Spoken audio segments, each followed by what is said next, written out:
Olá pessoal, tudo bem? Bem-vindos ao nosso segundo vídeo da sequência do nosso conteúdo. Você que está chegando agora aqui nesse primeiro vídeo, gostaria de convidar você para voltar a um vídeo anterior, tá? O vídeo anterior eu tenho um link aqui nessa descrição, tá? Esse vídeo de hoje é uma sequência do vídeo, do último vídeo que eu deixei aqui, né? Para que a gente pudesse fazer a nossa sequência, tá? É bem bacana que você acompanhe, né? Essa sequência de 3 vídeos que a gente tem aqui, porque é um conteúdo que eu estou trazendo exclusivamente para você, um pouco de cada, né? Com o objetivo de descomplicar um pouco a hidráulica, tá? Falando com nossa ênfase na manutenção, tá?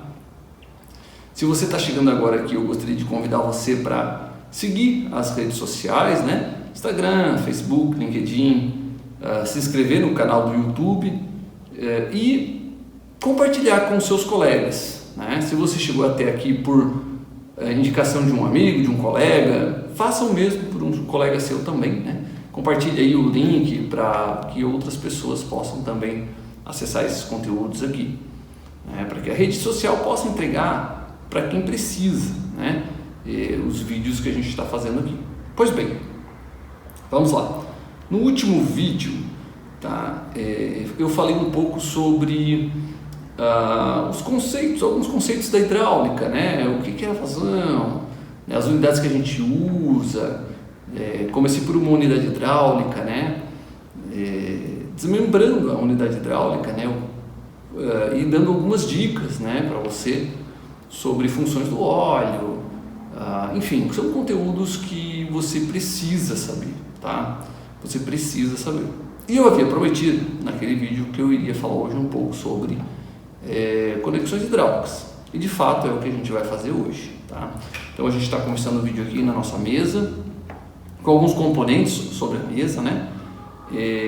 Da mesma forma que no vídeo anterior, eu vou chamar depois você também, porque eu não tenho como apresentar esse conteúdo sem mostrar para você em detalhes, né? Mostrar tabelas, porque é importante, você vai precisar ver as tabelas, você vai precisar entender, né? A identificação de rosca, os tipos de rosca que a gente tem, porque a gente tem uma infinidade de tipos de rosca aí, tá? Vai ser fácil, tá? Não vai ser algo que vai ser, você vai entender legal, tá? Não vai ser algo que vai ser maçante para você, então isso eu garanto que vai ser um conteúdo de aprendizado, tá?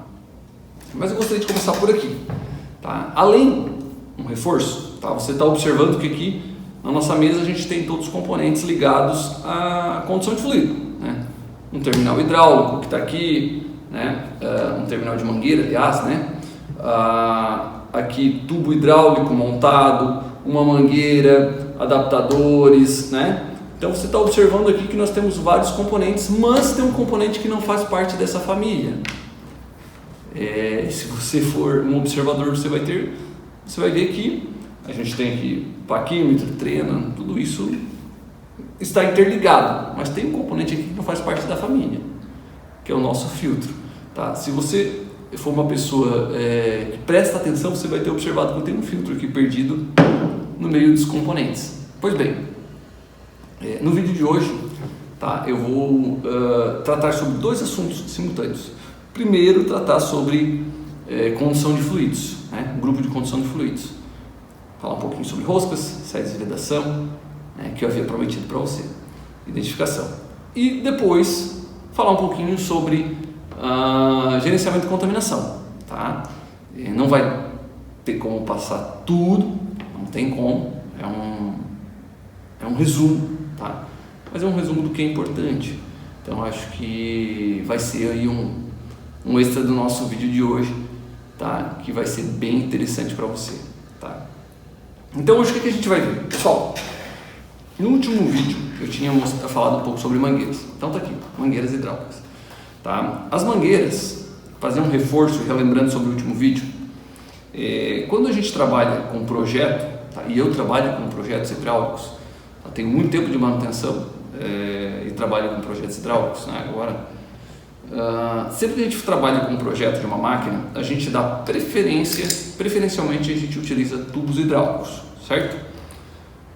Essa construção de tubo aqui é a mais comum, que é, é o tubo trefilado com anel de cravamento, né? Ou porca e anilha, como alguns conhecem, tá? Então, essa é a construção, esse é o tipo de material que a gente mais utiliza para montagem de máquinas, tá? Sempre que possível, utilize tubo hidráulico, tá? Por quê? Porque ele tem um menor atrito, tá? Em relação à condução do fluido, a passagem por dentro dele, tá? Do óleo, pelo fato dele ser metálico e não ser um isolante, ele tem melhor troca térmica, né? Então ele dissipa mais calor do óleo para o ambiente, então isso ajuda também um pouco, né? E tem um índice menor de manutenção, porque ele não vai romper, dificilmente vai romper um tubo, né?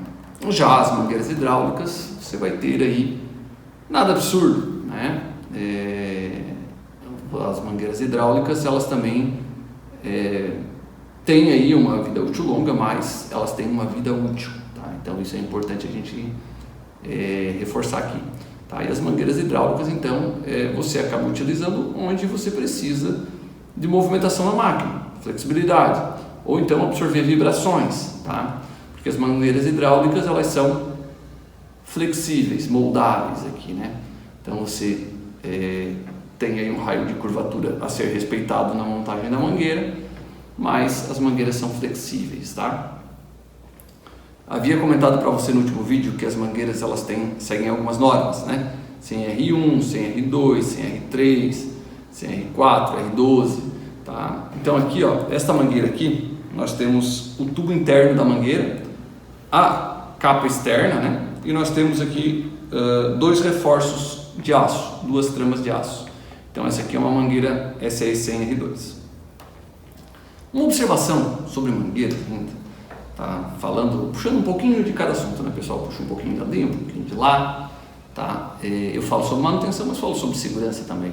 A norma NR12, tá? Ela pede que as mangueiras hidráulicas tenham suas identificações de pressão máxima no corpo da mangueira, tá? Essa aqui, eu peguei só um pedaço da mangueira, justamente cortei aqui onde está a identificação de pressão. Mas essa mangueira ela tem identificação visível, fabricante, tipo, aqui o código da mangueira, a bitola, e aqui seria a classe de pressão e assim vai. Então essa mangueira aqui é uma mangueira que estaria adequada de acordo com a norma NR12. Por que eu estou citando isso? Porque você vai ver em algumas máquinas, algumas mangueiras todas pretas e sem identificação nenhuma, tá? Então são mangueiras que para a norma não estaria correto. Mas o fiscal teve aqui e aprovou. Tudo bem, se o fiscal aprovou, é uma negligência, não deve ter visto, não deve ter conhecimento de norma, tá? Mas perante a norma ela não estaria aprovada. Dentre outros fatores, tá? Como por exemplo as terminações, né, das mangueiras, os terminais, onde tem mangueiras expostas nas máquinas, elas precisariam de dispositivos de segurança para os terminais, né? Os famosos, aqueles cabos de aço, você já deve ter visto em alguma máquina, o cabo de aço que prende na máquina e prende no terminal, para que se houver um rompimento, digamos que a mangueira seja montada nessa posição aqui, né, curvada, e que ocorra, se houver um rompimento, alguma coisa, escapar a mangueira do terminal, a mangueira vai fazer esse movimento, tá? Se for uma área disposta, uma mangueira maior, mais comprida, pode machucar alguém, né? Digamos que a mangueira vai fazer esse movimento aqui, ó. Opa, quase caiu o terminal. E você viu que é um exemplo simples que eu estou fazendo aqui sem pressão. Você viu que o terminal já mexeu. Então, pode, tá, em algumas situações, afetar a integridade de operador, de pessoa de manutenção. Então, existem os dispositivos de segurança que se a mangueira romper, ele vai segurar a mangueira pelo dispositivo, ele não vai fazer esse movimento aqui de chicoteamento, né? Então, fazendo o mesmo exemplo no terminal, ele iria prender aqui e não iria bater no terminal, tá? Então é só uma observação para a gente que está começando o vídeo sobre mangueiras hidráulicas, né? E tubos, uma observação sobre segurança, tá? Por que eu estou fazendo essa observação agora? Porque eu não vou falar mais sobre segurança, tá? Então estou fazendo essa observação para você. Pessoal, Antes de chamar você para a tela do computador, eu ainda quero apresentar aqui visualmente para você os componentes, para que você possa entender, né? Em relação a mangueiras, tá? Era isso que eu tinha para comentar para você até o momento, tá? Então, as proteções em relação ao NR12, a aplicação de mangueira onde há movimentação de máquinas, onde precisa haver absorção de pressão, né? De vibração, aliás, de vibração. Uma questão que eu tinha comentado para você em relação às mangueiras é o raio de curvatura, precisa ser respeitado, tá? Então as mangueiras, elas têm um raio de curvatura na montagem, por exemplo, este raio aqui, né?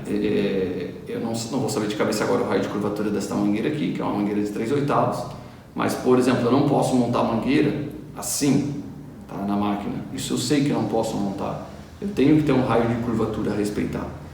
Então eu não posso fazer isso aqui na mangueira, não posso montar assim na máquina, tá, pessoal? A mangueira vai, mas eu tenho que respeitar o raio de curvatura. Esse raio de curvatura, ele vai estar informando no catálogo da mangueira, tá? Então quem fornece a mangueira para você, ou você vai pegar no catálogo da mangueira, ou você vai observar e questionar quem fornece a mangueira para você, pedir ajuda, né? Isso é muito importante, tá? É muito importante porque isso determina a vida útil das mangueiras. Falando em vida útil de mangueira, estou reforçando aqui, é um complemento do vídeo passado ainda, tá, pessoal?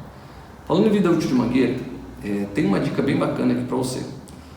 Você não vai encontrar em catálogos algo que diga sobre a vida útil ou tempo de troca de uma mangueira. Dificilmente você não vai ter essa informação precisa, tá? Então essa é uma informação que você vai ter que trabalhar ela juntando alguns critérios, tá? E um deles, e eu vou trazer aqui para você resumidamente, né, o que você poderia considerar. A mangueira, quando nova, tá, como essa aqui que ainda não foi montada, ela tem uma vida útil, tá, de vulcanização de 3 anos, tá? Então a mangueira nova, o fabricante dá garantia para ela, enquanto ela é nova, de 3 anos, vamos dizer assim, né? Poderia dar a garantia, só que nem o fabricante dá garantia de 3 anos, né? 6 meses o pessoal dá garantia e deu, mas a vida útil da vulcanização da mangueira é 3 anos, acima disso não se recomenda mais utilizar a mangueira, tá? Logicamente que o ideal seria você trocar todas as mangueiras da máquina a cada 3 anos, mas nem sempre isso acontece. Na verdade, poucas empresas eu vi fazer isso, tá? Algumas empresas adotam, aliás, poucas empresas eu vi adotar a troca de mangueira num plano de manutenção. Algumas adotam 5 anos, tá? Algumas adotam um pouco mais, tá? Mas 5 anos é um bom número, tá? Esses são os dados que eu tenho para trazer para você sobre troca de mangueira. Por que eu estou falando isso para você? Porque na maioria das situações que a gente vê por aí, tá? O pessoal aplica as mangueiras e deixa até estourar. O problema de deixar até estourar é que se você tem máquina de prensar mangueiras, se você tem peças próximo, ok, você troca. Além de que você vai ter parada de produção, tá? E se você não tiver essas peças próximas, quanto tempo a sua máquina vai ficar parada? Tá? Algumas empresas ainda adotam mangueiras reservas. Parou aqui, rompeu a máquina, eu vou ali e troco por uma mangueira nova e deu. É um critério que a empresa pode adotar. Mas, e aquela história? E se eu deixar uma mangueira nova lá parada 10 anos, ou 10 anos não, mas 5 anos no meu estoque? O prazo de vulcanização da mangueira nova era 3. E aí? Será que eu não vou botar uma mangueira nova e daqui a pouco ela não vai me dar problema? É possível, tá? Então tudo isso são questões que você tem que fazer uma avaliação. Se você tem uma mangueira nova, por que você não troca no plano num prazo controlado, né? Então você não vai encontrar aí uma data exata, tá, para isso. Mas eu faço algumas recomendações aqui, cito alguns exemplos, né, que eu já vi por aí, né, e acho até se você tiver informações diferentes das minhas aqui, comente no vídeo também, porque é interessante, eu gostaria de saber, né? Aqui afinal de contas esses vídeos que a gente faz aqui é uma troca de informações, né? É para ambos os lados, eu também gostaria de saber trocar experiências com você, né? O que tem no mercado, além do que a gente já viu também, né? Então isso é o que eu tinha para falar sobre mangueiras.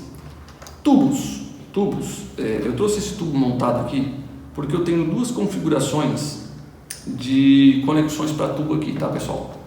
Num primeiro momento, quando a gente olha as porcas, a gente acha que essas duas conexões são iguais, mas elas não são. Tradicionalmente, a gente tinha aqui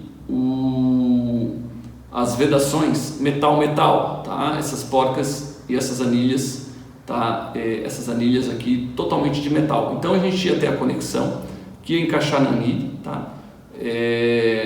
E esse encaixe, tá? Essa vedação era metal com metal. Então você veja que agora a partir de hoje você vai me ouvir falar em roscas, que vai na porca, e sedes de vedação, que está aqui na anilha, tá? Eu vou dividir o nosso conteúdo em duas partes, roscas e sedes de vedação. Aqui nessa porca nós temos as roscas, tá? Nós temos a rosca e a porca, muito parecida com essa que está aqui, usamos o mesmo critério, porém nós temos a anilha diferente, a anilha com uma vedação de borracha aqui, ó, tá? A própria anilha tem a vedação de borracha, então nós temos a sede de vedação em borracha, é o que nós chamamos de vedação metal-borracha. Qual é a grande vantagem desse tipo de conexão aqui, tá? Por experiência própria, tá? Já acompanhei muitas montagens de tubulação, pequenas e grandes, tá? Muitas, e posso afirmar para você que já foi montado máquinas inteiras onde não precisou fazer reaperto de conexão, onde não houve vazamento, tá? É incrível. Esse tipo de vedação ele absorve vibração, ele veda melhor, é fantástico, tá? Qual é a questão aqui? É que ao longo do tempo, aí, ao longo dos anos, você vai precisar fazer a troca dessa vedação de borracha, tá? Então, lógico, vai haver um ressecamento, é um elastômero, né? E você vai fazer essa troca dessa vedação, mas isso ao longo do tempo, né, pessoal? Então, você precisa prever no seu plano de manutenção a troca dessas vedações aqui. É muito mais garantido do que você ficar com esse tipo de vedação. Por quê? A partir do momento que você precisa desmontar o tubo por algum motivo, tá? Dificilmente essa vedação, essa anilha vai ficar marcada. Dificilmente você vai montar e ela não vai vazar de novo, tá? Aliás, ela não vai vazar. Possivelmente vai apresentar algum tipo de vazamento, melar uma conexão, alguma coisa nesse sentido. Já esse tipo de vedação aqui, se você soltar e apertar novamente, você não vai ter esse problema de vazamento, tá? Então, isso aqui é uma das garantias que você tem, uma das coisas bem bacanas que você tem em relação a esse tipo de conexão. Aqui, tá? Eu trouxe um tamanho um pouco maior, tá? Para que você possa observar a porca, né? Com a rosca, e aqui a nossa anilha, né? Com a vedação metal borracha, tá? Essa borracha aqui é uma borracha que sai, né? Você substitui ao longo do tempo, tá? E a vedação metal borracha, onde ele vai vedar aqui, tá? Na outra conexão, e você vai ter uma garantia de que esse sistema vai funcionar, tá? Bom, visto isso, tá? Então nós temos aqui roscas e série de vedação, flanges. Por que esse terminal também está aqui, tá? Porque é tudo uma pincelada, um pouquinho de cada que a gente traz aqui, né? O terminal, tá? Ele também tem uma série de vedação na face, tá? Então ele tem uma série de vedação aqui, através de um anel óleo, que vai na face. Porém o terminal, esse terminal de flange, ele não tem roscas, mas ele vai ter uma outra flange de fixação que vai aqui e vai fixar por parafusos, tá? É só para você ver que tudo tem sede de vedação, tá? Desde uma conexão roscada até uma conexão flange, e tudo a gente tem que levar em consideração, tá, pessoal? Roscas, tá? Vou entrar logo no nosso conteúdo teórico, vou chamar você para a tela do computador logo, para exemplificar melhor isso que eu estou trazendo aqui. Mas eu estou trazendo aqui fisicamente os produtos para que você possa familiarizar um pouco mais e ficar mais fácil para você no entendimento, tá? O que a gente vai precisar para fazer a identificação de roscas? Paquímetro quadridimensional, pente de roscas, tá? um pente de roscas para identificar os fios de uma determinada rosca. A trena, eu não preciso para identificar roscas, mas eu preciso para identificar comprimento de mangueiras ou tubos, né, na identificação. E também aí, como ninguém é de ferro, né, uma tabela de roscas, né, pessoal? Uma tabela para que a gente possa identificar os tamanhos das roscas, né? Com a base, com a tabela e com o paquímetro, eu já consigo identificar muita coisa. Tá? Lógico que daí, de acordo com cada tipo de rosca, eu vou ter um diâmetro. Por exemplo, aqui eu tenho 3 roscas clássicas que eu trouxe para você. Essa rosca aqui é uma rosca cônica, NPT. Tá? Geralmente a gente vai trabalhar e dividir as roscas em 2 tipos, as roscas cônicas e paralelas. Essa rosca aqui é uma rosca cônica. Essa rosca de cima aqui é uma rosca paralela. Tá? Ambas são diferentes no tipo e na conicidade. Por exemplo, essa aqui é uma rosca cônica e é uma rosca NPT. Eu vou pegar aqui o diâmetro dela, tá? Eu vou medir o diâmetro dela no maior diâmetro que a rosca tem. Meu maior diâmetro aqui está aproximadamente 48 aqui. Se eu pegar uma rosca NPT, vai dar 48,6, tá? Pela tabela. Me diz que é uma rosca de 1,5 NPT. Então essa aqui é uma rosca de 1,5 NPT, tá? O que acontece aqui? Tá? Geralmente, pessoal, a gente pega o diâmetro nominal da rosca, dependendo do tipo da rosca, tá? O NPT e o BSP funcionam bem assim. A gente pega o diâmetro nominal da rosca, tá? Que dá 38 e alguma coisa, e soma um número 9 em cima, onde a gente vai ter aproximadamente o diâmetro externo da rosca. Tá? Então, roscas NPT geralmente funcionam assim, roscas BSP geralmente funcionam assim, mas isso é uma aproximação. Tá? Nada mais preciso do que a gente ter uma tabela em mãos, tá? De roscas, tá? Uma tabela de roscas e com o número de fios, tá? Para que a gente possa medir corretamente. Já isso também funciona para as roscas paralelas BSP, tá? Como eu disse, BSP e NPT são roscas que não têm o diâmetro externo de acordo com a nominal, tá? A nominal que eu digo é a medida, né? Por exemplo, essa rosca aqui tem aproximadamente 33, tá? Ela vai me dar 33, exato 33. Significa que é uma rosca de 1 polegada pela tabela BSP, tá? Então 1 polegada é 25,4, só que o diâmetro é 33.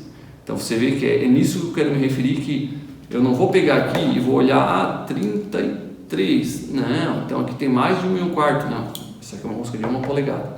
O diâmetro da rosca não é o mesmo do diâmetro da bitola que chamamos, tá? Isso serve para roscas BSP e serve para roscas NPT. Já temos um tipo de rosca, tá? Que é a rosca UNF, tá? Que é essa rosca aqui, que ela já atende ao diâmetro nominal da rosca. Por exemplo, eu vou medir aqui, né? Medindo aqui, eu tenho praticamente aí 46,5, alguma coisa assim. Então vou pegar na minha tabela, né? A rosca métrica também é assim, tá, pessoal? Vou pegar na minha tabela, diâmetro aí de 46,5 aí, 40 e... Deixa eu pegar aqui esse diâmetro, ficou com o diâmetro de 47, tá, 47, né, 47, dá 47,6, pessoal, 47,6, é uma rosca de 1,7/8, tá? Então essa é uma rosca de 1,7/8.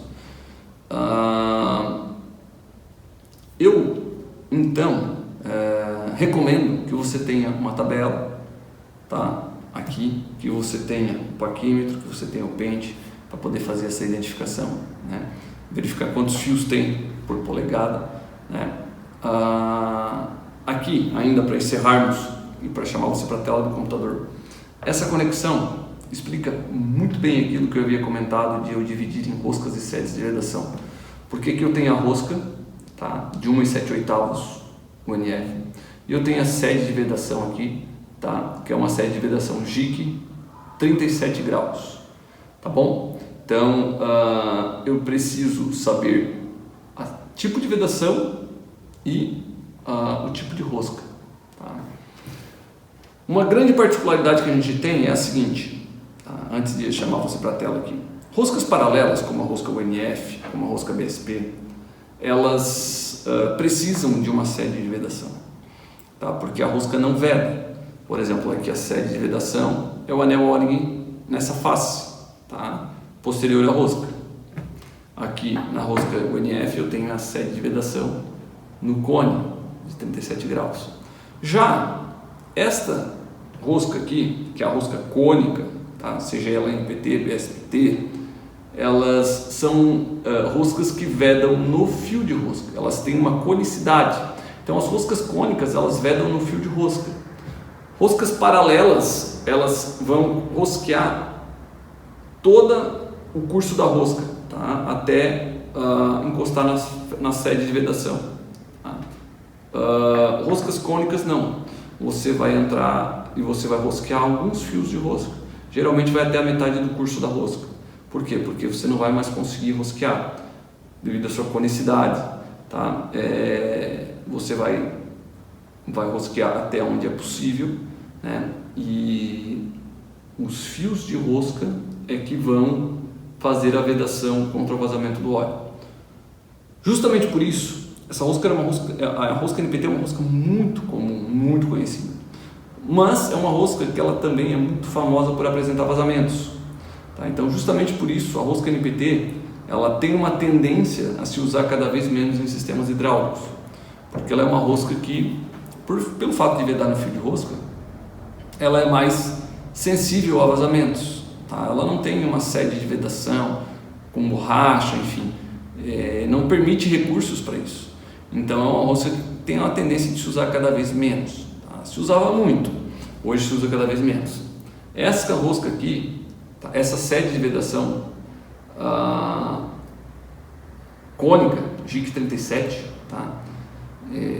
Ela segue a mesma linha da rosca NPT aqui. Tá? A rosca UNF, ela é uma rosca que está aí no mercado e vai continuar, mas essa sede de vedação aqui metálica, ela também, que ela faz uma vedação metal-metal, também tende a sair do mercado, tá? Ao longo do tempo.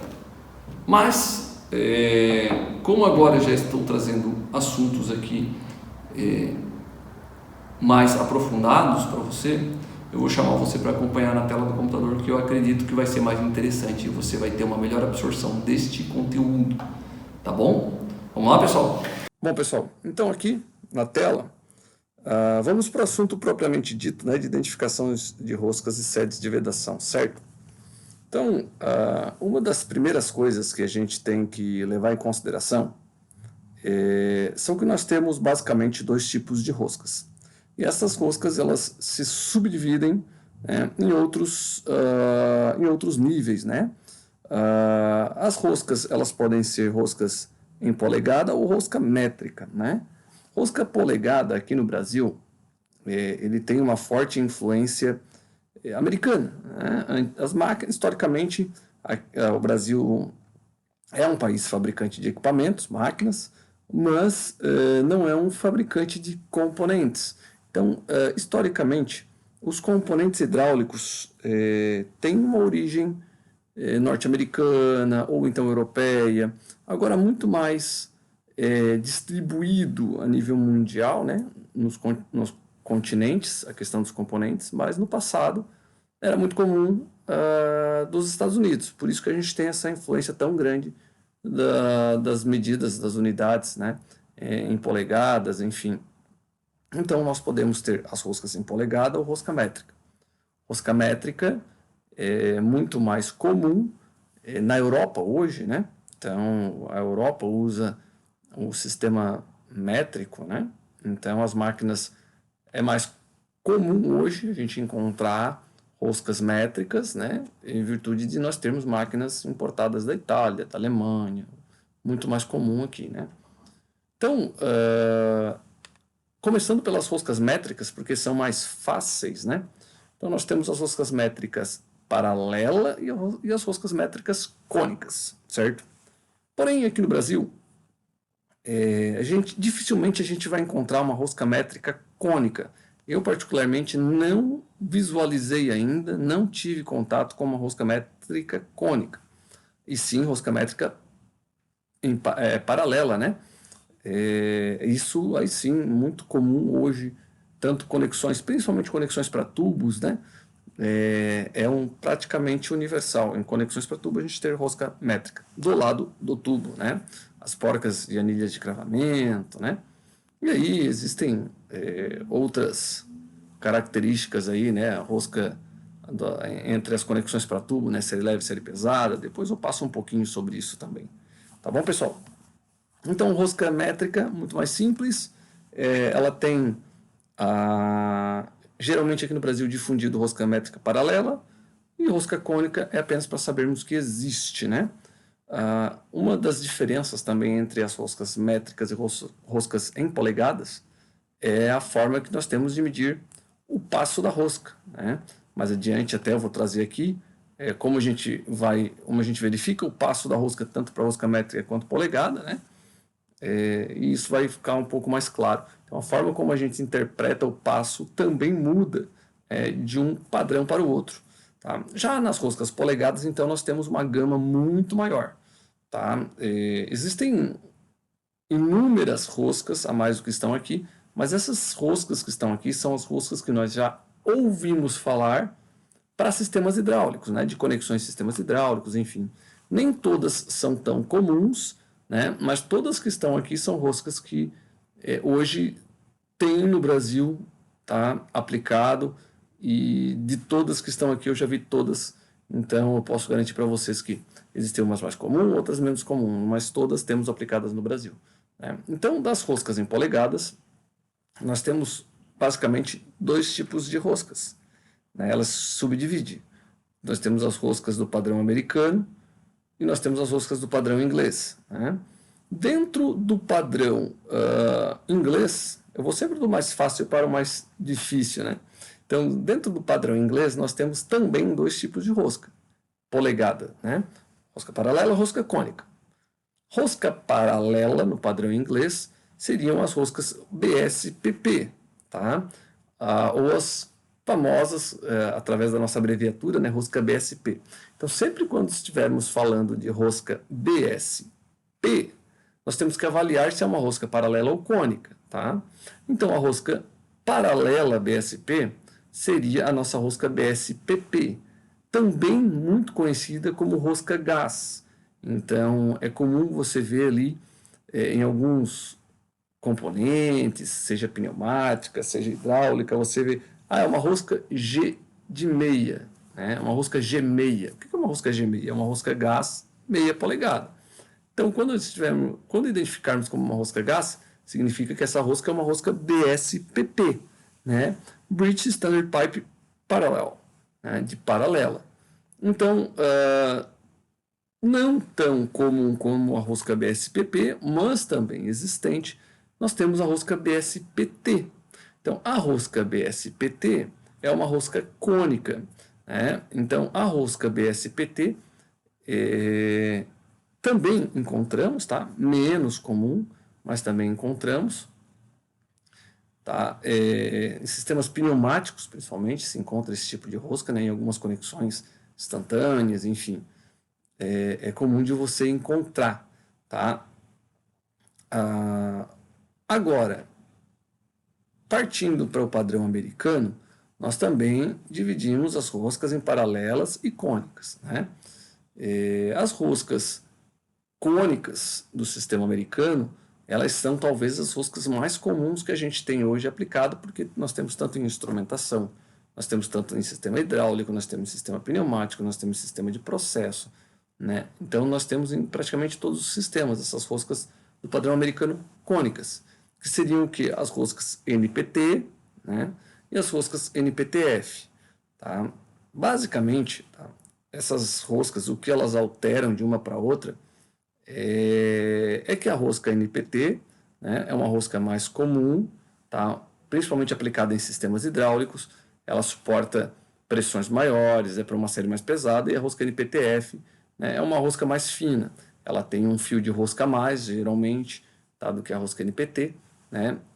E é comumente mais aplicado em sistemas pneumáticos, conexões pneumáticas, enfim. Ela suporta faixas de pressões um pouco menores, talvez, né? Não que ela não possa trabalhar no sistema hidráulico, né?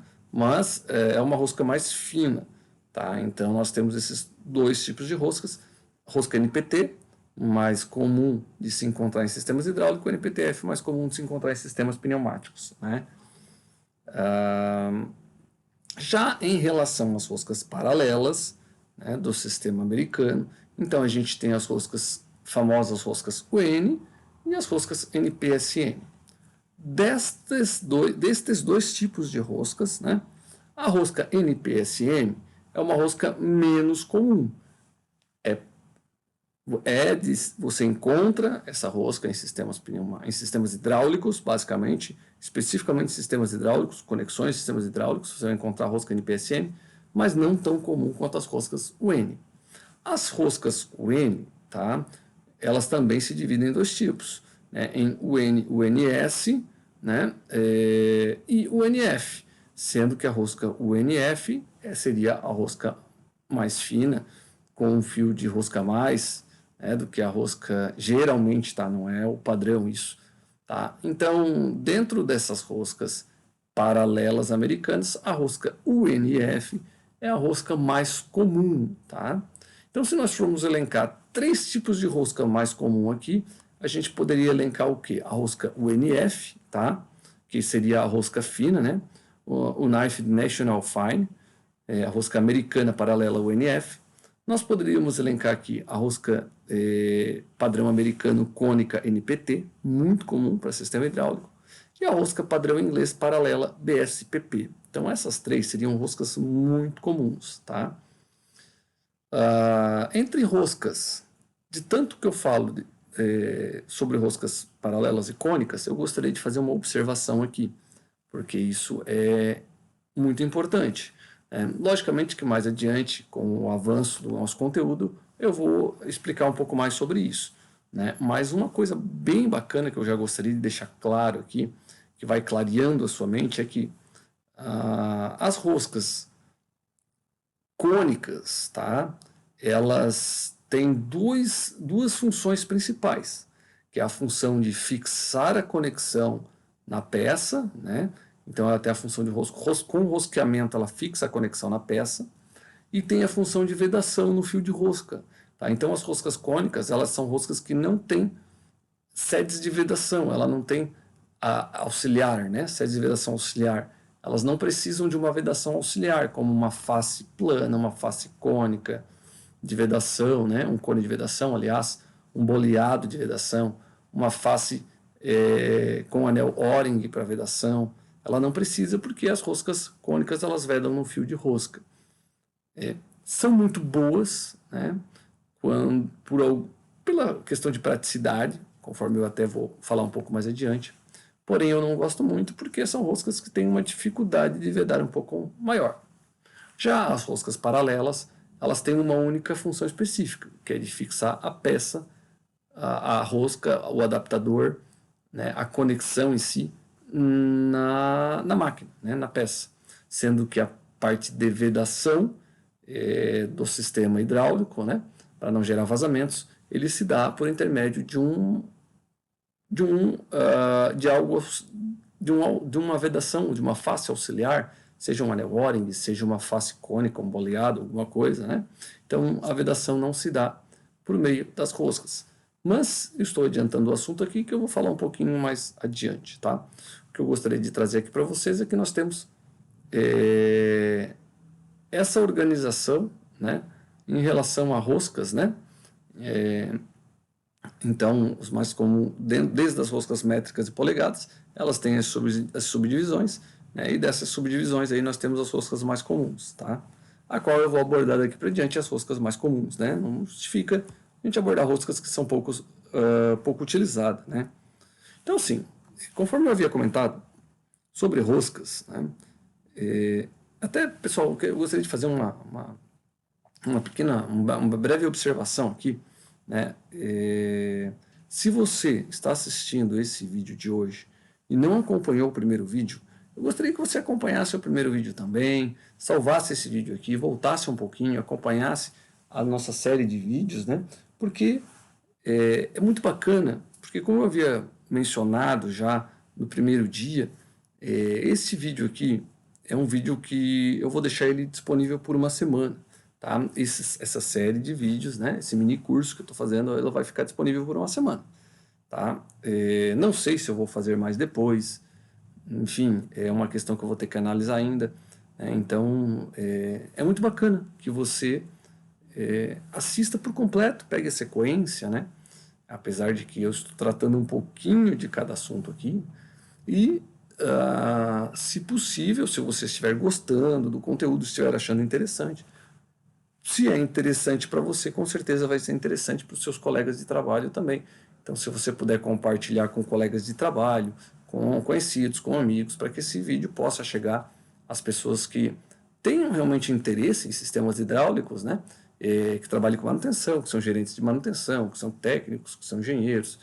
Logicamente que se a pessoa não trabalha com o sistema hidráulico, não tem interesse, não haverá o interesse e não haverá o interesse em participar, em acompanhar o curso, né?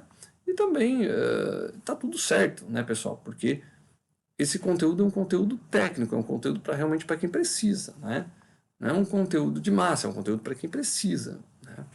E é um conteúdo para você que já trabalha na área, você que precisa aprimorar os conhecimentos, é um conteúdo que você não vai achar lá no banco da escola, né, no banco da faculdade. Por isso que isso aqui é interessante, porque eu estou trazendo uma linguagem prática, né? Estou trazendo a teoria como uma linguagem prática, de experiência de campo, né? E algumas dicas e observações, coisas que vão ajudar você no dia a dia, tá? Então, conforme eu havia comentado aqui antes, voltando para o assunto, nós temos a forma de medir o passo entre roscas métricas e polegadas diferente, né? Então, o que seria o passo? O passo da rosca é a distância de um filete em relação ao próximo filete, ou seja, uma volta do filete no perímetro da rosca, tá? Então, aqui a gente tem uma cota em vermelho, onde ela exemplifica o passo. Como que a gente mede esse passo, ou aliás, ou aonde que a gente usa essa forma de medir o passo na íntegra, né? Medindo o passo desta forma, aonde e qual tipo de rosca que a gente utiliza? Rosca métrica, tá? Por exemplo, se eu tiver uma rosca métrica, né, que é uma rosca métrica paralela, né? Pode ter cônica também, né? Mas uma rosca métrica paralela, como essa aqui da imagem, uma rosca M35, por exemplo. A distância entre, geralmente, uma rosca comum M35, a distância dessa cota aqui, que seria o passo ou a volta do filete, geralmente mede 1,25 milímetros. Então, essa cota seria 1,25 milímetros. Então, eu tenho uma rosca M35 com o passo 1,25. Né? Então, pode ser passo 1,5, pode ser passo 2, né, que vai ser uma rosca mais grossa. Né? Então, tudo isso é muito interessante, porque é a forma de você entender como funciona o passo, porque é a forma que você tem de identificar. Porque são dois passos para você identificar a rosca. Uma é você identificar pelo diâmetro, e outra é você identificar pelo passo da rosca, né? E já ressalto aqui que o passo da rosca, ele pode variar, sim, dentro de um mesmo diâmetro. Uma rosca métrica 35, por exemplo, ela pode ter passos diferentes. Uma rosca mais fina, uma rosca mais grossa. Tá? Então, geralmente na rosca métrica, esta é a forma de medir o passo. Uma volta no perímetro da rosca, né? Agora, também temos uma outra forma de medir o passo. Né? Às vezes, o passo é escrito com o número de filetes por polegada. Então, como o próprio nome já está induzindo, né, de filetes por número de filetes por polegada, já subentendemos que, geralmente, esta forma de a gente medir o passo são em roscas em polegadas. E, de fato, é. Né? Então, quando nós temos roscas em polegadas, o passo ele não se mede na distância, né, entre uma volta, de apenas uma volta no perímetro da rosca, mas sim o quê? Quantas polegadas tem o comprimento da minha rosca aqui? Eu tenho uma rosca que tem 2 polegadas. Então, dentro do comprimento de 1 polegada, quantos fios de rosca eu tenho ali, né? Dentro, essa minha rosca é uma rosca de 1 polegada BSP, né, o diâmetro dela, com 8 fios por polegada. Significa, né, que dentro desse comprimento, conforme a cota vermelha, né, que equivale a 1 polegada de comprimento, essa rosca vai ter 8 filetes passando por ela, né? Dentro de 1 polegada, ele passam 8 filetes. Então, esta é uma forma de medir o passo da rosca em polegadas, né? Então, geralmente é comum a gente identificar uma rosca de 1 polegada, 12 fios, por exemplo, né? Então, esta é uma das formas. Eu estou apenas exemplificando para você, né, uma rosca, um tipo de rosca. Não significa que 1 polegada vai ser 12 fios. Tá, pessoal? É só para você exemplificar que existem 2 formas de medir o passo, tá? Mas ambas são o passo. O passo para uma rosca métrica, que geralmente você mede o comprimento da rosca durante um filete, né? A volta de um filete, é o perímetro da rosca, né? Ou então, quando você mede o número de filetes que você tem em 1 polegada, que geralmente é adotado em roscas em polegadas. Acho que assim ficou um pouco mais claro o entendimento, né, das 2 formas de passo que eu havia comentado. Tá? Então, a gente tem aqui, tá, bem claro a imagem de uma rosca métrica e uma rosca cônica. Né? Para você que já trabalha com roscas há bastante tempo, isso é uma coisa muito fácil de identificação. Você pode até estar pensando, poxa, mas isso aí é muito fácil, isso aí eu já sei, isso aí eu já trabalho no dia a dia. Mas tem gente que, apesar de trabalhar com hidráulica, precisa dessa exemplificação.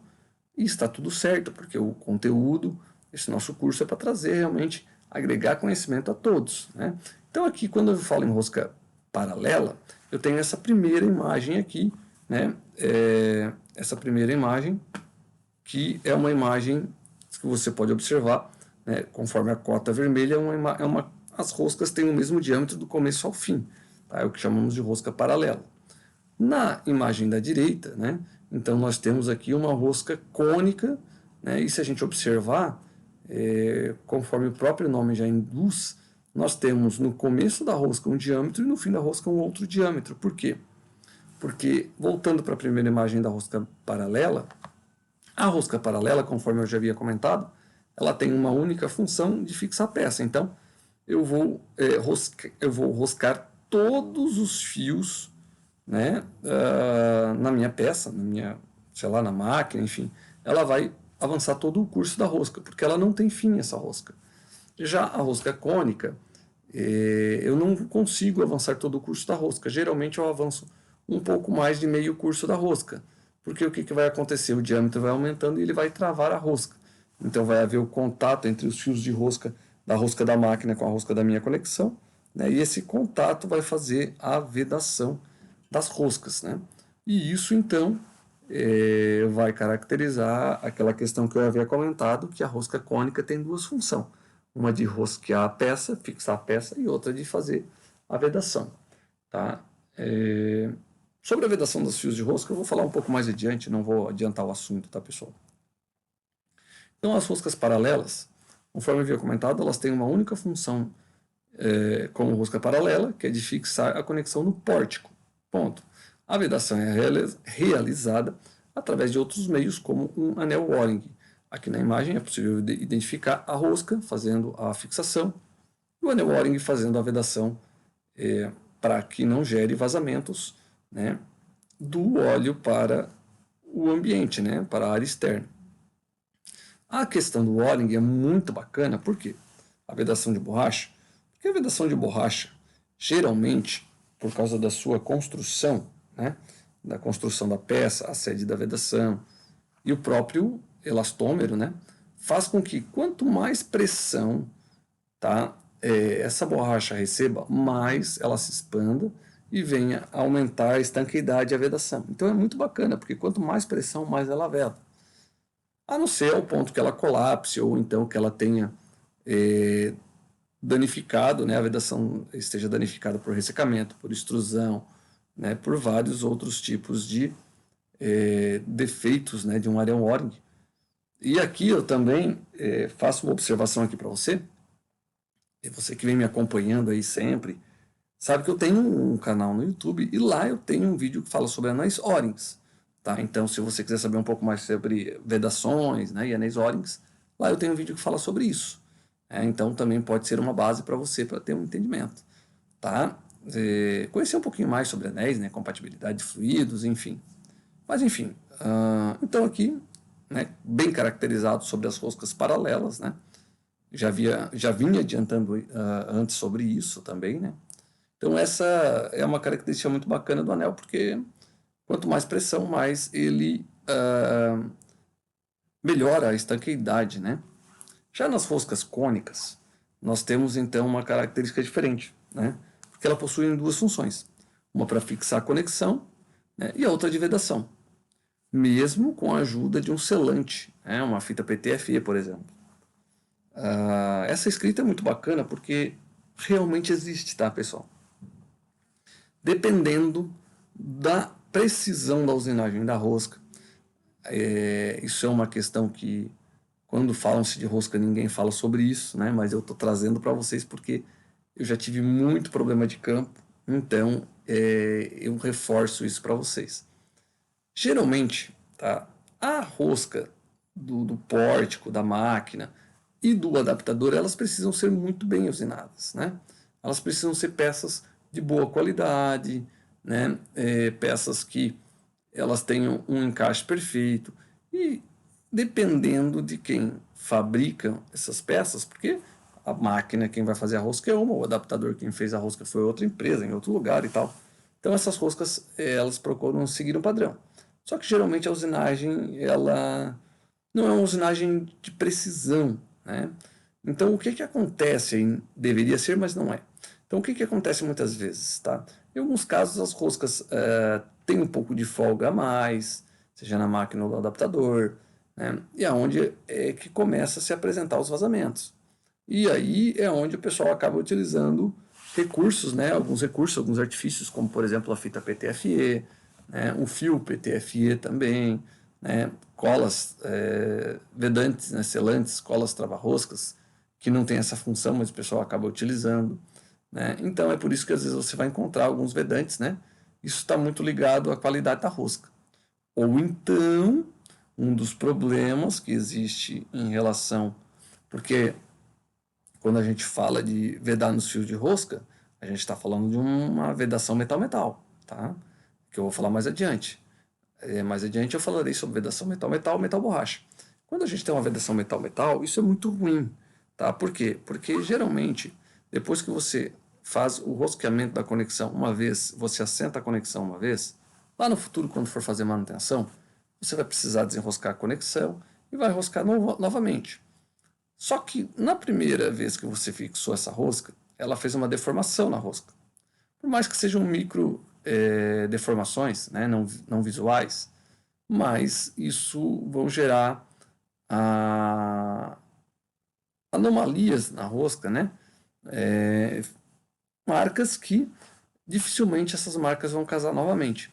E isso vão gerar algumas folgas que podem começar a apresentar vazamento aí, né, entre os fios de rosca. Por isso que também o pessoal acaba utilizando muitas vezes ajuda, né, de artifícios como selantes, né. Então tá aqui um dos problemas das roscas cônicas, né, elas têm a vedação metal-metal, né, pessoal. Bom, visto sobre roscas, né, nós temos algumas formas então de identificá-las, né.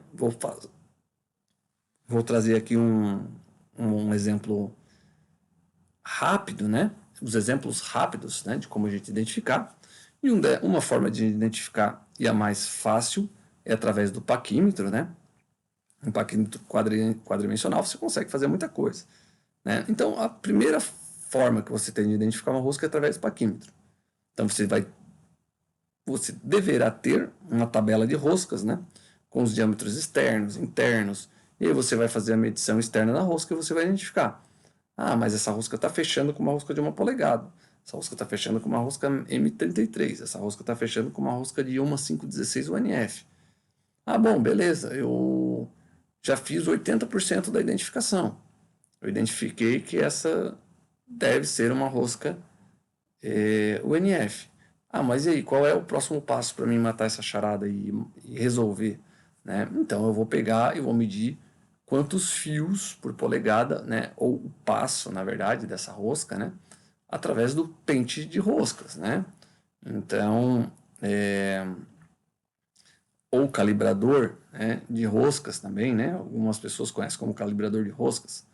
Então eu vou ver quantos fios tem, né? E qual o passo dessa rosca, tá? Depois eu falo um pouquinho mais sobre o pente de roscas ou calibrador, né? E também existe o calibrador de perfil, tá? O calibrador de perfil nada mais é do que um cartão com uma impresso com o tamanho físico da conexão, onde você pode apoiar a conexão, né? Aproximar a conexão. E por aproximação você vai identificar qual o tamanho da bitola, né? Você não vai identificar, dificilmente vai identificar o tipo de rosca, mas pode identificar o tamanho da bitola. Tá? Então são aí ferramentas que você tem, né? Para poder auxiliar aí no seu trabalho, né? Então o paquímetro, como eu havia comentado, né? É usado para medir o diâmetro interno e externo, ambos em polegada ou milímetro, né? Então, seja cônico ou paralelo também, né?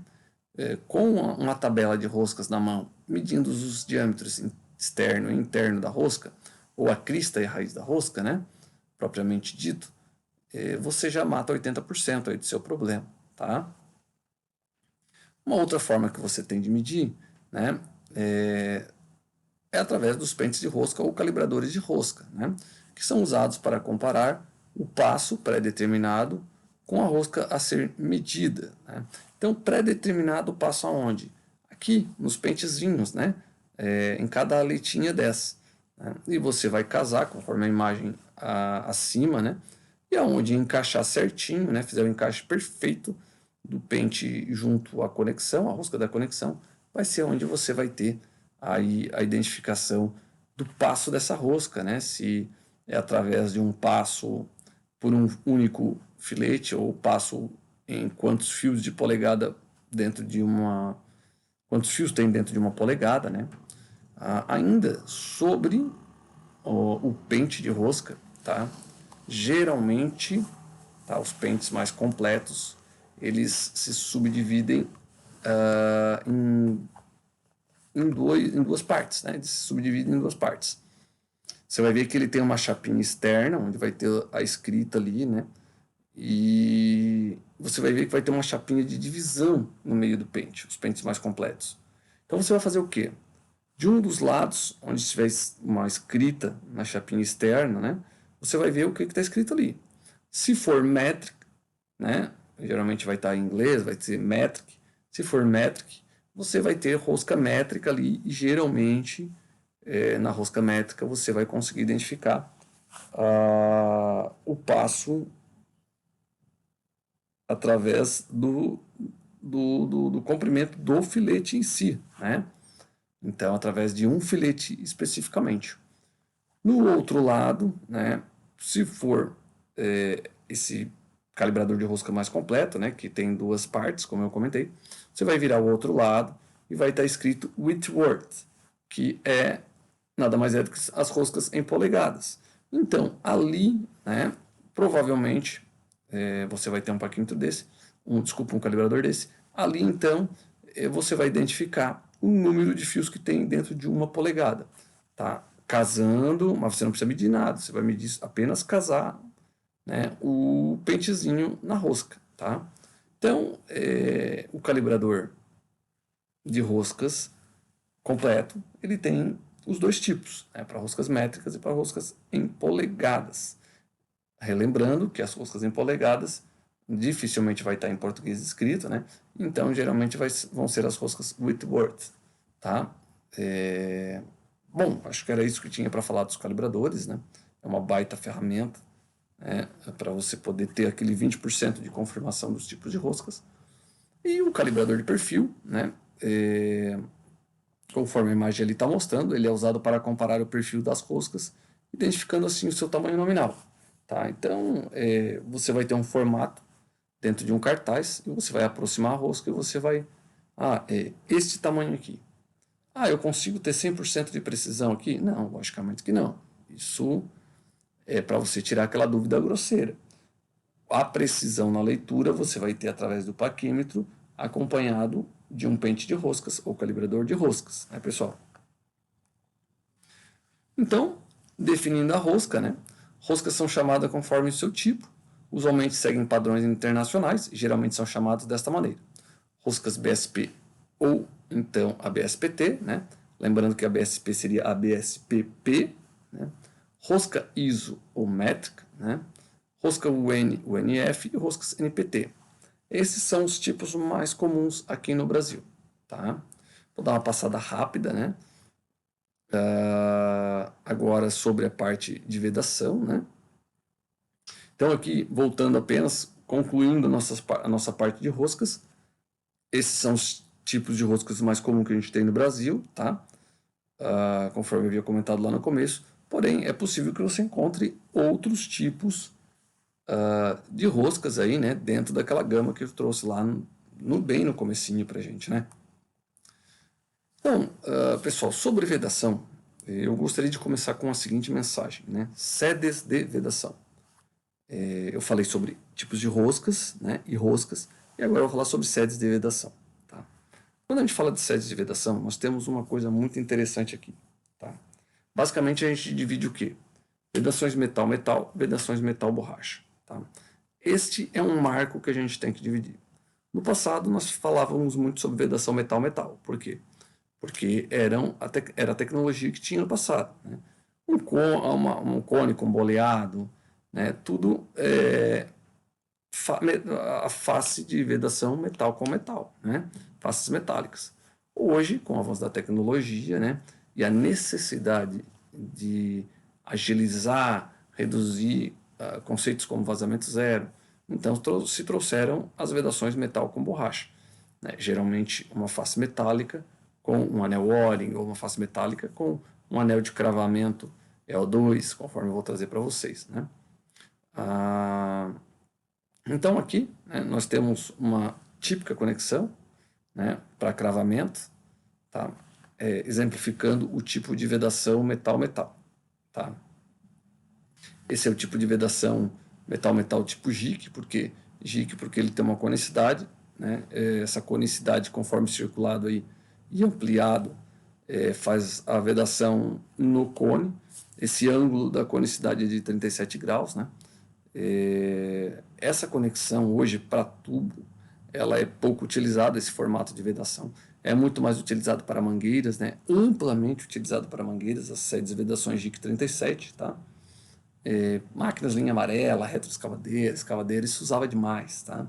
Então, algumas máquinas mobil, linha rodoviária, caminhões, ainda utilizam muito esse tipo de vedação, tá bom, pessoal?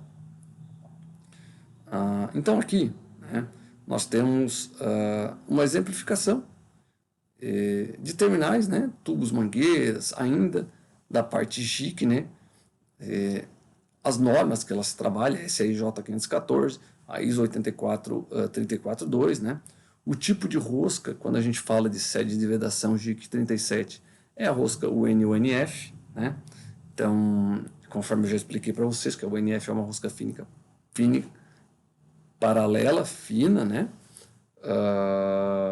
americana, né? E aqui a gente tem uma tabela, então, aí, mostrando os tipos de tubos, né? Em relação às roscas, tá? Então, quando a gente fala em JIC 37, geralmente sempre são roscas UNF, tá?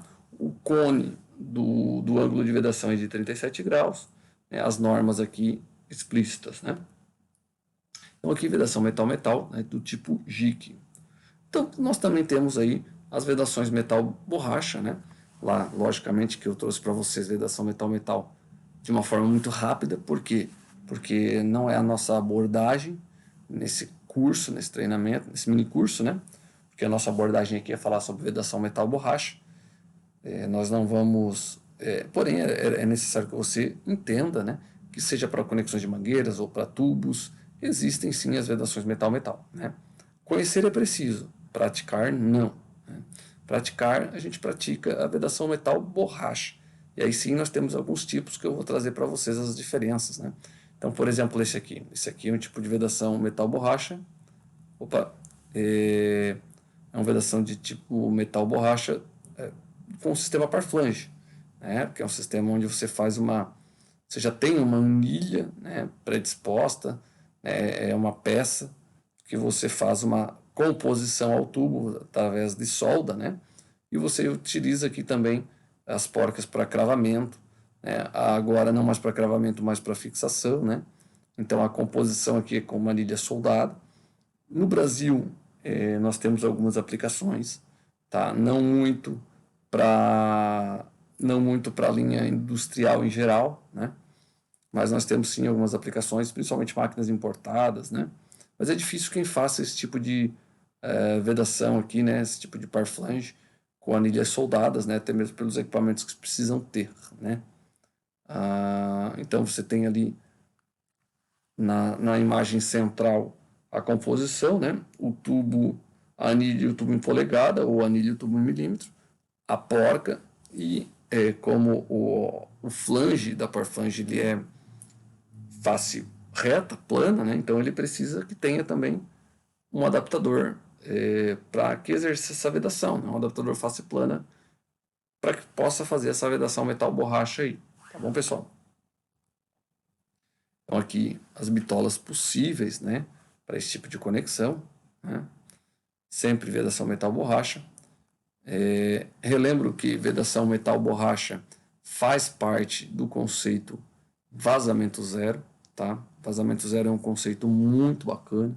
Infelizmente eu não vou conseguir trazer aqui informações maiores sobre esse conceito porque a gente não tem tempo hábil para tratar sobre isso, né? Mas eu gostaria que você acompanhasse aqui, ficasse ligado aqui, porque ainda tem novidades, aí tem coisa boa para trazer pela frente. Mas no próximo vídeo aí,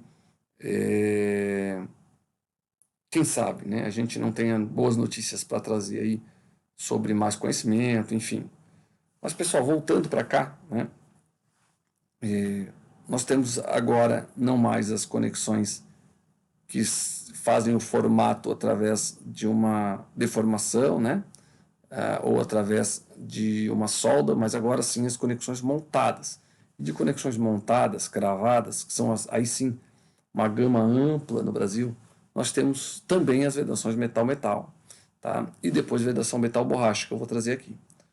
Sobre a vedação metal-metal, a composição da conexão é o quê? É o tubo, tá? Seja métrico ou polegada também, né? Uma anilha que vai fazer um cravamento, tá? Conforme aqui a gente tem o quadro mais acima ampliado mostrando como se faz o cravamento, e uma porca funcional, tá? Que encaixa perfeitamente a anilha, que quanto mais você gera o torque na porca, ele vai fazer esse cravamento da anilha, né, no tubo. Feito esse cravamento, tá, que você faz na montagem, não é mais possível tirar essa anilha do tubo, tá? Então é uma peça que pós-montada ela não desmonta mais, né? Era muito comum, tá? Ainda é muito comum encontrar esse tipo de vedação, né? Mas não é mais uma vedação que eu particularmente recomendo, porque a gente procura trabalhar sempre com vedações metal borracha, né, pessoal? Então aqui mais um pouquinho sobre a vedação metal-metal, né? Do tipo EO, tá? EO, essa sigla significa hermeto original, né? Ela segue um padrão DIN 2353, né? ISO 84341. Geralmente são roscas métricas, tá? E geralmente são tubos em milímetros para o Brasil, tá? Aqui a gente fala em 3 séries de pressão, né? Que seria a série leve, série pesada, né? E a série extra leve, né? Então, o que seria a série extra leve, leve e pesada? A série extra leve é uma conexão mais compacta, né? Uma conexão menor, né? Geralmente suportam pressões menores, né? Geralmente elas são utilizadas para tubo aí 4, 6. Se não me falha a memória, eu não sei se chega a ter tubo 10, deve ter tubo 10 também para a série extra leve. Eu não vou confirmar agora, tá? Mas são nos tubos pequenos. A série leve, então, nós temos para praticamente todos os tubos mais usuais, tá? Porém, temos aí faixas de tubos diferentes da série pesada. Qual a diferença, então, das conexões que brigam entre si, né? Vamos dizer assim, não é que brigam entre si, porque onde se você aplica a série leve, você não pode aplicar a série pesada, né? Mas quais as vantagens de uma e de outra, né? A série pesada, ela suporta super alta pressão, a gente está falando aí de pressões tranquilamente para trabalhar aí até 350 bar, enfim, e são conexões que são mais robustas, né? Então, você precisa de mais espaço na máquina para poder fazer essa conexão, para poder aplicá-la propriamente dita, né? Já a série leve, né? São conexões com suportam uma faixa de pressão um pouco menor e são conexões mais compactas também. Então, você consegue aplicar mais conexões numa mesma face de um bloco, por exemplo, né? Então, essas são as vantagens de uma e de outra, né? Geralmente, para que não possa, para que não tenha problemas, né,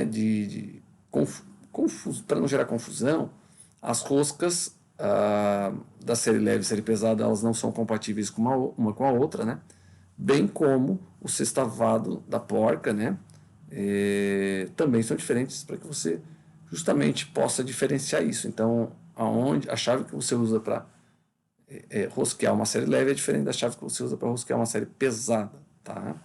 Então, aí tá as diferenças entre os três tipos de séries de pressão, né? Extra leve, leve e série pesada, que provavelmente você encontra nos catálogos, tá? Então, aqui, um tipo uma tabela de conexões, né? Do tipo EO, né? De 2353, com anilhas cravadas metal-metal.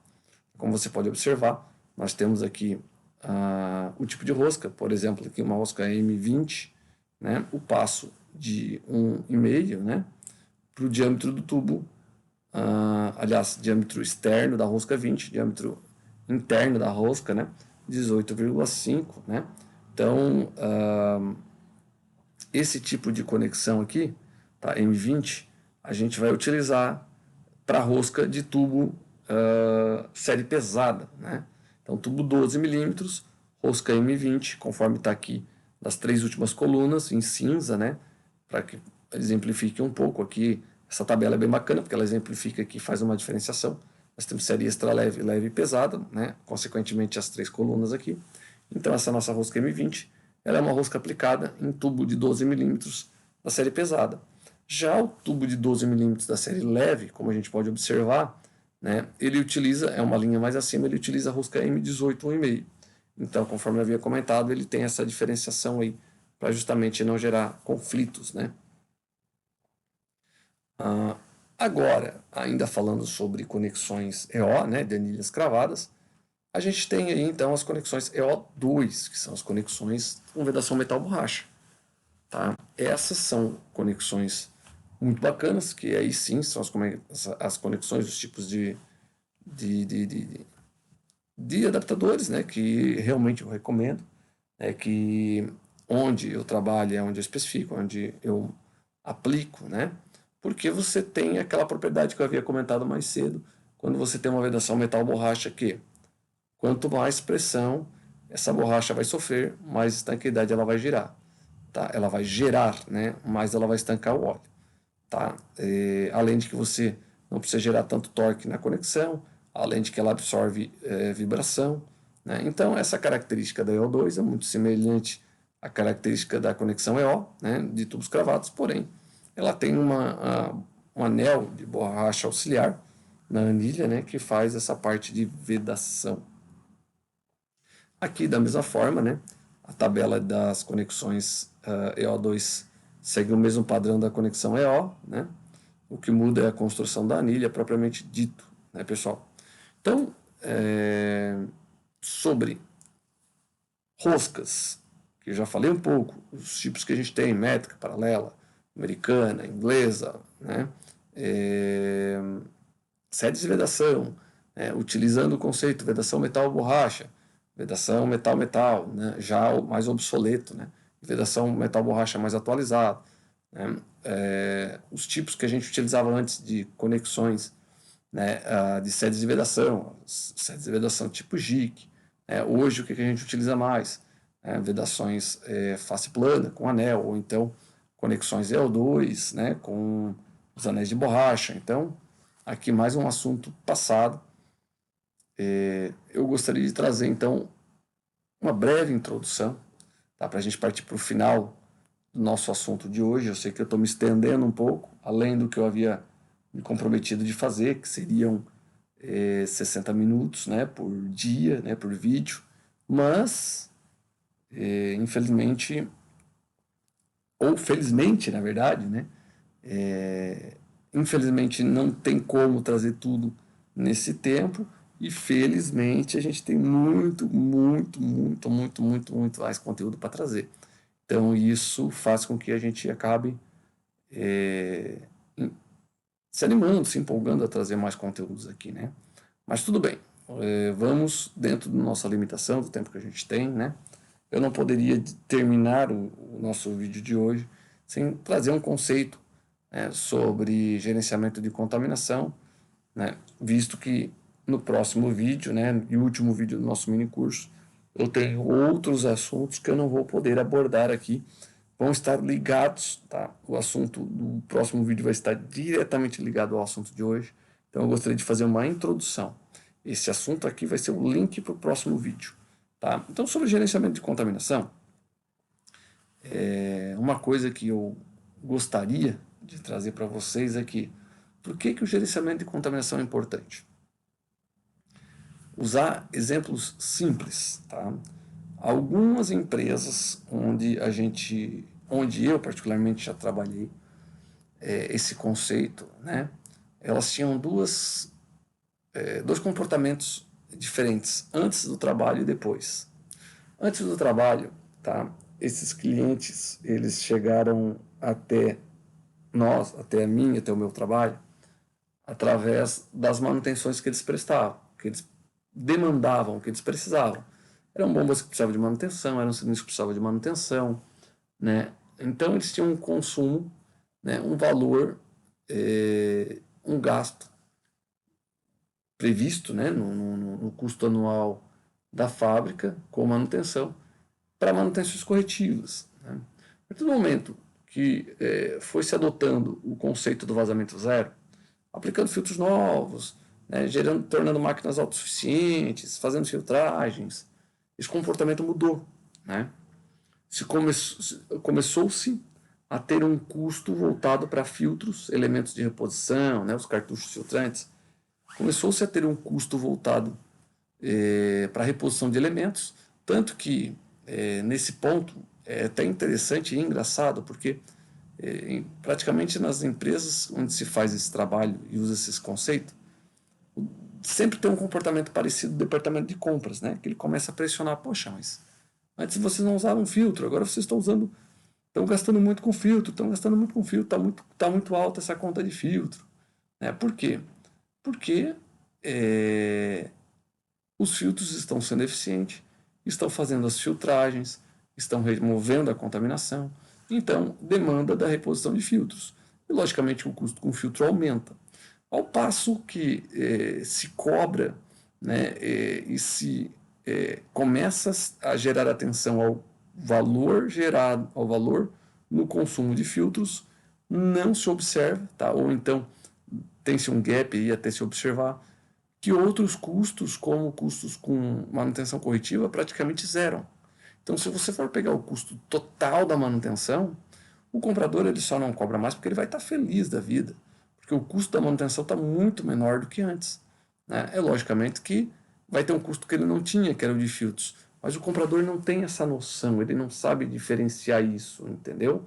De que houve um acréscimo no custo de filtros, porque toda a manutenção corretiva praticamente se eliminou, né? Então o custo da manutenção ficou muito mais baixo, né? E o papel do comprador sempre realmente é tentar reduzir os custos, né? Mas até que ponto isso, né? Sendo que os custos já foram reduzidos de uma forma global. Então, esse exemplo que eu trago é para mostrar que o resumo. Quando você começa a fazer o trabalho, você tem um custo grande com manutenção corretiva. Quando você vence a curva do trabalho e você já está com esse trabalho concretizado, você tem um custo de filtros, que não chega nem perto da sua manutenção corretiva, mas você não tem mais custo com manutenção corretiva. Então, o seu custo de manutenção diminui drasticamente. Tá? Então, isso é uma dica, tá? Que eu trago para que vocês possam tentar visualizar esse cenário, né? Com experiência na prática, do que realmente acontece. Né? Não estou trazendo teorias, eu estou dizendo o que acontece, como é o comportamento das empresas. Ah, mas por que eu estou falando isso? Porque não foi uma, duas, nem três. Foram várias empresas onde isso aconteceram. Tá? Então, e o comportamento é muito semelhante sempre. Tá? Difícil foi a empresa onde não foi notado esse acréscimo de consumo de filtros. Só que, ao mesmo tempo, as empresas acabam não cobrando e não deixando de comprar filtro. Por que acabam não deixando de comprar filtro? Porque no global o custo se diminuiu e muito, tá? O custo com manutenção, através das peças. Da teoria, o que eu tenho para dizer para vocês? Né? Alguns estudos, tá? Como por exemplo esse aqui, a referência, a melhor referência é o trabalho realizado, né, por uma associação britânica, né, onde o estudo apresenta os benefícios do controle da contaminação em sistemas hidráulicos, conduzido pela BHRA durante 3 anos. Se investigou 116 sistemas hidráulicos em 8 diferentes categorias de máquinas. O estudo chegou à conclusão de que há uma completa relação entre a limpeza do fluido e a vida útil da máquina. Tá? Então, voltando para o primeiro parágrafo agora, mais de 75% das falhas nos sistemas hidráulicos decorrem devido a fluidos hidráulicos contaminados. Tá? Então, aonde que saiu esse 75%? Desse estudo, dessa associação britânica, né, a BHRA, né, onde eles fizeram este estudo aí em 116 sistemas hidráulicos. Tá? Então, não é um dizer em vão. Né? Existem estudos por trás disso, além da prática, né? E tudo isso eu estou trazendo aqui para vocês, né, pessoal? Sobre contaminação, tá? Prometo não me estender muito mais. Aqui vai ser um assunto que eu estou trazendo de uma forma bem didática e rápida para a gente poder finalizar o conteúdo, né, de hoje e fazer o link para o próximo, né? Então, nós temos alguns tipos de contaminação. Contaminação de sólidos, né, partículas, contaminação por umidade, contaminação por ar, né? Então, a análise de contaminação dos fluidos conduz à principal causa de desgaste da máquina e falha do lubrificante. O controle de contaminação é a estratégia principal de um processo de manutenção proativa. Tá? Então, esses 3 tipos de contaminação são os tipos de contaminação que a gente mais combate aí, né? Com uma ênfase muito grande a contaminação de partículas sólidas, que são as que são geradas tanto do meio interno, né, tanto geradas internamente no sistema, quanto externamente. Tá? Para que a gente possa falar em contaminação, é importante a gente levar em conta essa definição aqui, né, que o micron, que é o que a gente fala sempre, é a unidade de medida que a gente utiliza, né? O micrômetro é a unidade de medida que a gente utiliza para falar em tamanhos de contaminação. Então, o micro é a dimensão física equivalente à milionésima parte do metro, né? Ou seja, 0,000039 polegadas. Tá? E aqui a gente tem uma foto, né, ampliada aí 100 vezes, com a escala, né, de 20 microns, aqui, né, uma divisão igual a 20 microns, para a gente entender o tamanho das partículas. Né? Então é importante que a gente tenha essa noção, né, pessoal? Ainda para que a gente fale em contaminação, tá? Logicamente que o conteúdo de hoje vai ser um conteúdo base, não entra muito tecnicamente, é um conteúdo de conscientização, tá, sobre contaminação, né? O que é muito bom porque eu trato na prática isso aqui, né? São informações extremamente eficientes, né? Para que você possa estar ciente, né, ter esses conhecimentos, saber do que você está tratando, do que você não está vendo. E como assim não está vendo? Não está vendo porque é o que eu vou tratar agora, que é o que eu vou explicar para você. Como assim não está vendo? Porque a contaminação que a gente combate em sistema hidráulico, a gente não pode ver. Como assim a gente não pode ver? Se você pegar um volume de óleo, né, e lá, sei lá, você drenou um pouco de óleo numa bacia, enfim, aquela contaminação que é visível a olho nu lá para você, aquilo lá a gente não pode nem considerar contaminação do sistema porque aquilo é muito grosseiro, né? Também não significa que se você abrir, drenar uma unidade sobre uma bacia e não tiver visualmente nada de contaminação, que o óleo está limpo. Não significa isso por quê? Porque a contaminação que a gente combate, tá, está abaixo do nosso limite de visibilidade. Como assim, Everton? Agora eu vou explanar para vocês.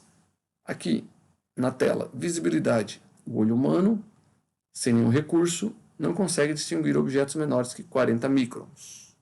Opa! Então 40 microns é o nosso limite de visibilidade.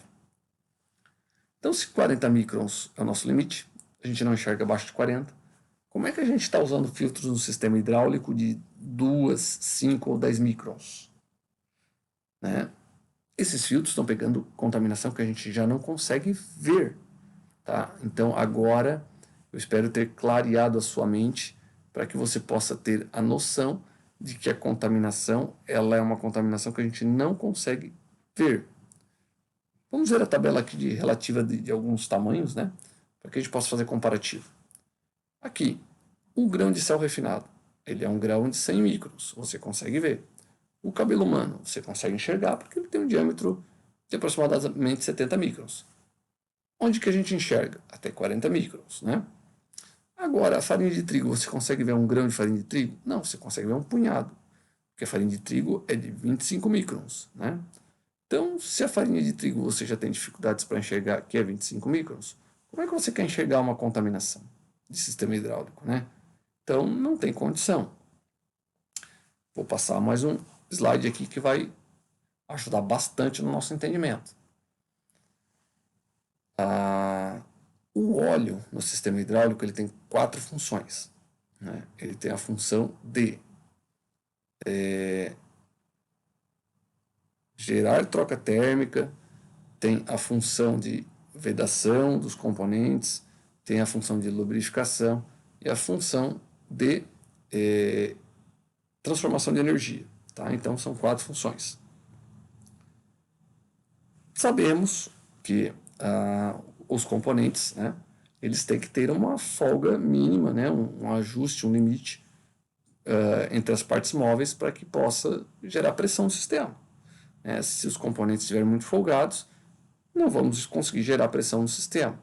Então, para que a gente possa ter uma noção, a bomba de engrenagem, tá, ela tem a sua eficiência, tá, gerada através da face da placa de encosto, né, ou flange de compensação, alguns conhecem assim, com a face da engrenagem. Essa face, tá, de encosto, ela tem aproximadamente de 0,5 a 5 microns, tá, de folga. Então, nós temos 5 microns onde o óleo vai passar para fazer a lubrificação. Tudo que for maior do que 5 microns é uma contaminação que vai danificar as duas faces, principalmente a placa ou flange de compensação. Tá? Então, aqui está claro que o nosso óleo ele tem que ter contaminantes que sejam, no mínimo, próximos de 5 microns, né? Para que a gente não tenha lá corpos estranhos que, ao passar por tentar passar, aliás, por esta folga, né, vai danificar de uma forma severa a bomba, né? Outros exemplos aqui também servem, né? Como, por exemplo, aí, o orifício de servoválvulas, né? Que são os pilotos que estão aí de 130 a 450 microns, né? Então, uma bomba de palheta aí, que temos aí a folga, a precisão de 0,5 a 1 micron, né? Então, isso serve para que a gente possa ter esse entendimento da importância de a gente trabalhar de uma forma consciente, né, com partículas que a gente não consegue enxergar. Tá? A nossa contaminação é uma contaminação que a gente não consegue enxergar. Tá, pessoal? Sobre as normas, né, que fazem esse gerenciamento de contaminação, nós temos basicamente 3 normas mais comuns, que é a norma ISO, tá, que é a 4406, uma última atualização em 2007. Nós temos a norma NS 1638 e nós temos também a norma SAI. Né? Eu não vou entrar especificamente para falar sobre as normas, né, porque é um assunto que demanda de mais tempo, demanda de um cuidado um pouquinho maior. Né? Infelizmente, eu não vou ter como trazer isso para você.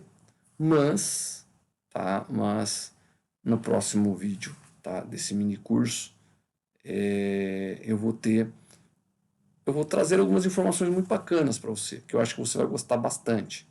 Tá? Quem sabe aí a gente não consiga ter um pouco mais de tempo para falar sobre esse assunto aqui especificamente também, né? Então, a norma ISO, tá, só para pincelar rapidamente aqui, né, ela faz uma distinção entre 3 tamanhos de partículas, né? Então ela seleciona, ela faz um quantitativo desses tamanhos de partículas e uma graduação através do número máximo de contaminação com um número de referência. Por exemplo, aqui ela está usando o número de referência 18, 16, 13. Mas, como eu havia comentado, não vou entrar muito mais no mérito sobre a norma ISO, porque a gente infelizmente não vai ter tempo para tocar esse assunto adiante. Tá? Então, pessoal, aqui, né, falando um pouquinho sobre a referência que ela usa, né, ela pega lá as primeiras casas, ela faz o quantitativo, conforme as colunas aqui dispostas, né, das partículas, e depois ela seleciona ali um grau de limpeza, né, de purificação. Tá? Então, pessoal, sobre o vídeo de hoje, né, sobre esse nosso dia, esse nosso segundo dia, né, desse mini curso, era o que eu tinha para trazer para vocês. Tá?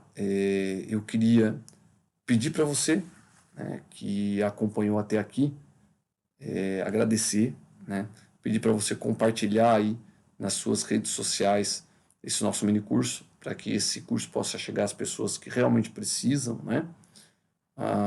Para que você cadastre o seu e-mail, né, na minha página, para ficar bem informado também, né, sobre as novidades que vêm por aí. Né. Sigam as redes sociais que estão aqui, né, Instagram, Facebook, YouTube, LinkedIn, né, e acompanhe, pessoal. Acompanhe, fique ligado aqui. Esse último assunto que eu trouxe para vocês é um link já para o próximo vídeo, tá? Então, o próximo vídeo é bem bacana. Você não vai ter, tá, dessa forma. Esse próximo vídeo do nosso mini curso e último, você não vai ter esse assunto dessa forma em outros, seja na faculdade, seja onde for, tá, da forma como eu estou trazendo para você. É bem bacana mesmo. Então, avisa todo mundo aí, compartilha com o pessoal.